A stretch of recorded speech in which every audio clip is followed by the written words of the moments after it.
Payment ನಿಧಾನ ಕೊಡಿ, ಪರವಾಗಿಲ್ಲ. ಆಯ್ತಾಯ್ತು. ನೂತನ ದಂಪತಿಗಳಿಗೆ ಶುಭವಾಗಲಿ.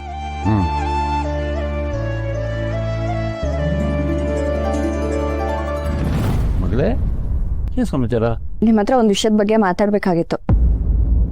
ಹೇಳಮ್ಮ. ಮಾವ, ಒಂದು ಶೋ ನಡೀತಾ ಇದೆ, ಸೂಪರ್ ಜೋಡಿ ಅಂತ. ತುಂಬ ಪಾಪ್ಯುಲರ್ ಇದೆ ಅದು.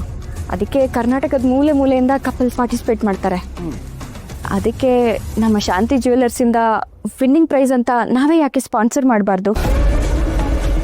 ನಮ್ಮ ಶಾಂತಿ ಜ್ಯುವೆಲ್ಲರ್ಸ್ಗೂ ಒಳ್ಳೆ ಅಡ್ವರ್ಟೈಸ್ಮೆಂಟು, ಒಳ್ಳೆ ಪಾಪ್ಯುಲಾರಿಟಿ ಸಿಗುತ್ತೆ. ಬರೀ ಪಬ್ಲಿಸಿಟಿ ಅಷ್ಟೇ ಅಲ್ಲ ಮಾವ, ನಿಮ್ಮ ಆದರ್ಶಗಳಿಗೆ ಹೇಳಿ ಮಾಡಿಸಿದ ವೇದಿಕೆ ಅದು. ವಿನ್ ಆದವ್ರಿಗೆ ನೀವು ಹೋಗಿ ಪ್ರೈಸ್ ಕೊಡ್ತಾ ಇದ್ರೆ ಅದಕ್ಕೊಂದು ತೂಕ ಇರುತ್ತೆ ಮಾವ. ಅದಲ್ಲದೆ ಮದುವೆ ಬಗ್ಗೆ, ಈ ಸಂಬಂಧಗಳ ಬಗ್ಗೆ, ಮದುವೆ ಕಮಿಟ್ಮೆಂಟ್ ಬಗ್ಗೆ ನಿಮ್ಗಿಂತ ಜಾಸ್ತಿ ಯಾರಿಗೂ ಗೊತ್ತಿರೋದಕ್ಕೆ ಸಾಧ್ಯ ಇಲ್ಲ. ಆದರೆ ಮಗಳೇ, ನಮ್ಮ ಸಂಸ್ಥೆ ಇವತ್ತಿನವರು ಯಾವುದೇ ಕಂಪ್ನಿಗೆ ಸ್ಪಾನ್ಸರ್ ಮಾಡಿಲ್ಲ ಮಗಳೇ. ನನಗೆ ಟಿ ವಿ ಶೋಗಳ ಬಗ್ಗೆ ಅಷ್ಟೊಂದು ಆಸಕ್ತಿ ಇಲ್ಲ. ಹಾಗಲ್ಲ ಮಾವ, ಇದನ್ನ ನೋಡೋ ಕಪಲ್ಗೆ ನಮ್ಮ ಶಾಂತಿ ಜ್ಯುವೆಲ್ಲರ್ಸಿಂದ ಮತ್ತು ನಿಮ್ಮಿಂದ ಒಂದಷ್ಟು ಇನ್ಸ್ಪಿರೇಷನ್ ಸಿಗುತ್ತೆ ಅಂತ. ಆ ಇನ್ಸ್ಪಿರೇಷನ್ಗೆ ಅತ್ತೆ ಹೆಸರು ಸಿಗುತ್ತೆ. ಆಮೇಲೆ ಬರೀ ಬಂಗಾರ ಅಲ್ಲ, ಅದಕ್ಕೊಂದು ಮೌಲ್ಯ ಸಿಗತ್ತೆ.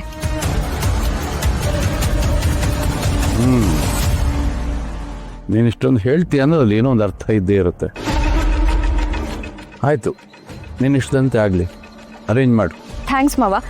ನಾನು ಈಗಲೇ ಈವೆಂಟ್ ಅವ್ರ ಹತ್ರ ಕೋಆರ್ಡಿನೇಟ್ ಮಾಡ್ತೀನಿ. ಹಾಗೆ 1 ತಿಂಗಳು 10 ಲಕ್ಷ. ನನಗೆ ಏನು ಮಾಡಬೇಕು ಅಂತ ಗೊತ್ತಾಗಲಿಲ್ಲ. ನಾನು ಒಬ್ಳು ಆಟೋ ಡ್ರೈವರ್. ಆಟೋ ಓಡಿಸಿ ಬಾಡಿಗೆ ಮಾಡಿ 1 ತಿಂಗಳಲ್ಲಿ ನಾನು ಏನೇ ಮಾಡಿದ್ರು 10 ಲಕ್ಷ ದುಡಿಯೋಕ್ಕಾಗಲ್ಲ.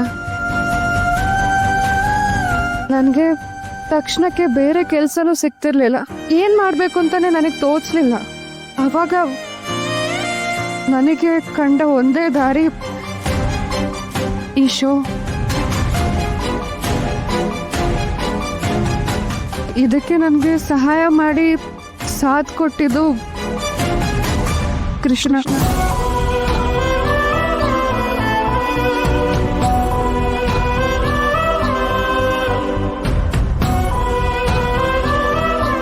ಆಕ್ಚುಲಿ ನಾವಿಬ್ರು ಜೋಡಿನೇ ಅಲ್ಲ,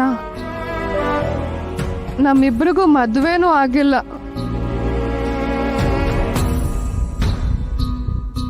ಮೊದಲನೇ ಹಂತದಲ್ಲೇ ನಾವು ಕ್ವಿಟ್ ಮಾಡೋಣ ಅಂತ ಅಂದ್ಕೊಂಡಿದ್ವಿ. ಆ ಸಮಯದಲ್ಲಿ ನಮಗೆ 2 ವಿಚಾರ ಗೊತ್ತಾಯ್ತು. ಒಂದು, ಈ ಶೋದು ರೂಲ್ಸ್ ಮತ್ತು ರೆಗ್ಯುಲೇಷನ್ಸ್. ಇನ್ನೊಂದು, ಈ ಶೋನ ನಿಜವಾಗ್ಲೂ ಗೆಲ್ಲೋ ಅರ್ಹತೆ ಇರೋ ಜೋಡಿಗೋಸ್ಕರ. ಅವ್ರ ಕತೆ ಕೇಳಿ ಈ ದುಡ್ಡಿನ ಅವಶ್ಯಕತೆ ನಮ್ಗಿಂತ ಜಾಸ್ತಿ ಅವ್ರಿಗೆ ಇದೆ ಅಂತ ಅನ್ಸೋಕ್ ಶುರು ಆಯ್ತು. ನಾವು ಆಟ ಆಡಿದ್ವಿ, ಸೋಲ್ಬೇಕು ಅನ್ಕೊಂಡೆ ಗೆದ್ದಿದ್ದೀವಿ. ಇವಾಗ ಗೆದ್ದು ಸೋಲೋದಕ್ಕೆ ನಮ್ಗೇನು ಬೇಜಾರಿಲ್ಲ. ನಾವು ಗೆದ್ದಿರೋ ಹಣನ ನಿಜವಾಗ್ಲೂ ಗೆದ್ದಿರೋ ಆ ಜೋಡಿಗೆ ಕೊಟ್ಬಿಡಿ ಪ್ಲೀಸ್. ಇದು ನಮ್ಮ ರಿಕ್ವೆಸ್ಟ್.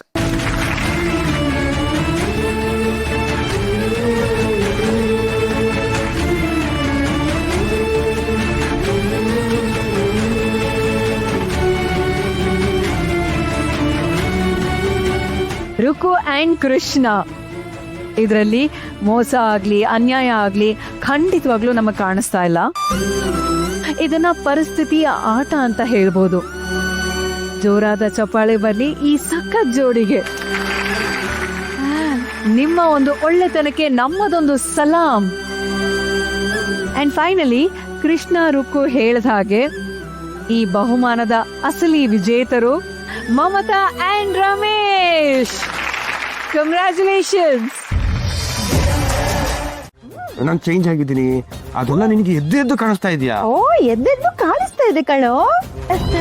ಚೇಂಜಸ್ ಸಿಕ್ಕಾಪಟ್ಟೆ ಕಾಣಿಸ್ತಾ ಇದೆ. ಮುಖ ಎಲ್ಲ ಪಳ್ಪಳ ಅಂತ ಇದೆ.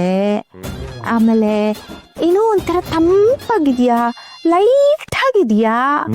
ಹಾ, ಕಾಲೇಜ್ ಹುಡುಗಿರು ಫಸ್ಟ್ ಟೈಮ್ ಲವ್ ಮಾಡಿದ್ರೆ ಹೇಗಿರ್ತಾರೆ ಹೇಳು, ಹಾಗಿದ್ಯಾ ಕಣೋ. ಲವ್ ಮಾಡಿದವ್ರು ಇರ್ತಾರಲ್ಲ, ಹಂಗೆ ಆಡ್ತಿದ್ದೀನ ನಾನು. ಕಣೋ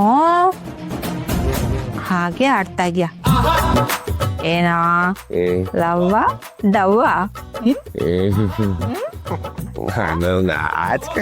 ಅಯ್ಯಯ್ಯಯ್ಯ ಸಾಕು ಸುಮ್ಮನಿರ. ನಿಂಗೂ ವಯಸ್ಸಾಗ್ತಾ ಇದೆ ಗೊತ್ತಾಯ್ತಾ? ನೀನೇನ್ ತುಂಬ ಚಿಕ್ಕ ಮಗು ಅಲ್ಲ. ಲವ್ ಮಾಡೋದ್ರಲ್ಲಿ ತಪ್ಪೇನೂ ಇಲ್ಲ ಕಣ ಕೃಷ್ಣ. ಮತ್ತೆ ಹುಡುಗಿ ಯಾರು ನಂಗೂ ಹೇಳೋ, ನಾನು ನೋಡ್ಬೇಕು. ನನಗೆ ಕ್ಲಾರಿಟಿ ಇಲ್ಲ. ನಿನಗೆ ಹೆಂಗೆ ಹೇಳಿ ನಾನು? ಏನ್ ಯಶು ನೀನು ಚಿಕ್ಕ ಚಿಕ್ಕ ಮಕ್ಳ ಹತ್ರ ಮಾತಾಡ್ತೀಯ? ಆಯ್ತು ಬಿಡು, ಅದ್ರಲ್ಲಿ ಏನಿದೆ. ಒಂದ್ ಕೆಲ್ಸ ಮಾಡು, ಬೇಗ ಕ್ಲಾರಿಟಿ ತಗೊಂಡ್ಬಿಡು.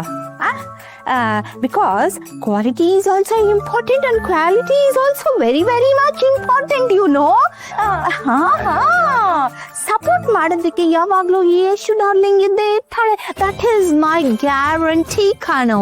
ಬಿಕಾಸ್ ಯು ನೋ ವಾಟ್, ಈ ಲವ್ ಅನ್ನೋದಕ್ಕೆ ಏಜು ಗೀಜು ಎಲ್ಲ ಏನು ಇಲ್ಲ ಕಣೋ. ಒಂದು ಸಲ ಒಬ್ಬರಿಗೆ ಲವ್ ಆಗ್ಬಿಡ್ತು ಅಂದ್ರೆ ಬಾಡಿನಲ್ಲಿ ಹಾಗೇ ಕರೆಂಟ್ ಪಾಸ್ ಆಗ್ಬಿಡುತ್ತೆ ಕಣೋ. ಆ ಎಲೆಕ್ಟ್ರಿಸಿಟಿ ಯಾವಾಗ ಪಾಸ್ ಆಗುತ್ತೋ ಶಾಕ್ ಹೊಡೆದು ಬಿಡುತ್ತೆ. ಶಾಕ್ ಹೊಡೆದಾಗ ಯಾವಾಗ ಹೊಡೆಯುತ್ತೆ? ಜಾಸ್ತಿ ಎಲೆಕ್ಟ್ರಿಸಿಟಿ ಆದ್ರೆ.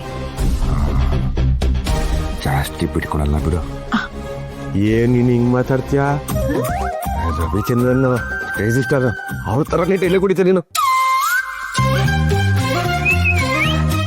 ವಿಸಿಲ್ ಹೊಡಿಬೇಕು ನಿನಗೆ. ಮತ್ತೆ ಹೇಳ್ಬಿಡ. ನಾನು ಅವಾಗಲೇ ಹೇಳ್ದ ತಾನೆ, ಏನಂತ? ಕ್ಲಾರಿಟಿ ಬಂದಾಗ ನಿನ್ಗೆ ಹೇಳ್ತೀನಿ. ತಲೆ ತಿನ್ಬಿಡ.